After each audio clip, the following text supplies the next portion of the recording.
En Guadeloupe, il y a 395 000 habitants, 75% de non-vaccinés. Ça veut dire qu'il y a 25% de vaccinés. Donc ça veut dire que nous avons une réponse qui est différente. Et c'est là que nous parlons de nous. C'est-à-dire que nous, en tant que spécificité guadeloupéenne, de toute façon, c'est notre droit le plus absolu. La Martinique, la Guyane, la Réunion, d'ailleurs, Moun Guadeloupe parle souvent de convergence. Donc, à partir de ce moment-là, nous avons notre manière de voir les choses. Et donc, nous avons notre réponse que nous voudrions, autant que possible, apporter à M. Macron et apporter à l'opinion internationale. Et c'est d'où le concept drapeau blanc. Disons que nous, on est obligé, malheureusement, de subir la guerre mondiale, en fait. Mais quoi qu'il en soit, nous avons notre manière de répondre. Et donc, notre manière de répondre à la guadeloupéenne, c'est ça qui fait la francophonie, c'est ça qui fait la diversité. Donc, à partir de ce moment-là, nous estimons que Guadeloupe, Martinique, Guyane, Réunion, etc., parce qu'il n'y a pas que les DOM, eh bien, nous avons une réponse et que nous lançons un appel, en fait, à tous les DOM pour que nous puissions nous rassembler et proposer comme une motion à la France et au monde. Donc nous avons une pharmacopée qui est absolument extraordinaire. Moi, je ne veux pas forcément rentrer trop dans les détails parce que moi, je ne suis pas médecin, je ne suis pas virologue. On n'est pas, voilà, nous sommes juste des êtres humains, nous sommes guadeloupéens, nous sommes domiens et nous avons une façon de voir les choses, comme je dis encore une fois. Et en fait, nous avons fait énormément d'avancées.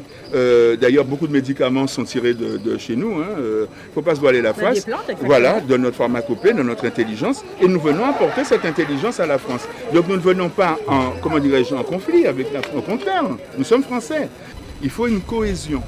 C'est pas bon de partir dans tous les sens. Et c'est pour ça que j'apprécie énormément l'attitude de Moun Guadeloupe, qui a toujours été une attitude où en fait ils ne sont pas allés barrer. Barrer pour débloquer tout le temps, machin. Et ils ne sont pas dans une revendication salariale, sectorielle, ok. Ils sont dans l'intérêt, voilà, de corporatistes, etc. Ils sont véritablement dans ce qu'on appelle l'intérêt général. Eh bien, c'est une notion un peu nouvelle. C'est une notion nouvelle, complètement nouvelle. L'intérêt général, c'est une question, effectivement, qui est une notion totalement nouvelle, puisque normalement, malheureusement, c'est un peu chacun pour soi. Et Dieu pour tous. Donc, ce qui est important pour nous, c'est déjà d'arriver à faire ce que Moun Guadeloupe dit souvent, la convergence. Ça, c'est fondamental, la convergence. Parce que le peuple, c'est-à-dire 75 ou 80%, depuis l'an dernier, n'a pas fait de bruit. Il n'a pas dit, ah oui, machin, je veux dire, la France ceci, je veux me séparer de la France, etc., le monde c'est ceci. Non, ils ont simplement dit, j'en veux pas. J'en veux pas pour des raisons X, Y, Z, soit parce qu'ils sont illettrés ou parce qu'ils sont lettrés, ou simplement parce qu'ils n'ont pas envie, parce qu'ils ont peur, ou alors parce qu'ils n'ont pas confiance. Donc à partir de là, ça vient d'où, etc. On ne comprend pas qu'est-ce qu'il y a là-dedans, etc.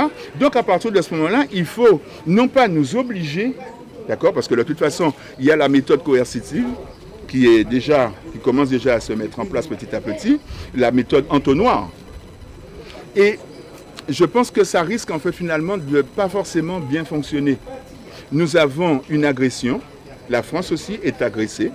Nous devons pouvoir participer à la discussion parce que nous avons des choses à apporter au débat.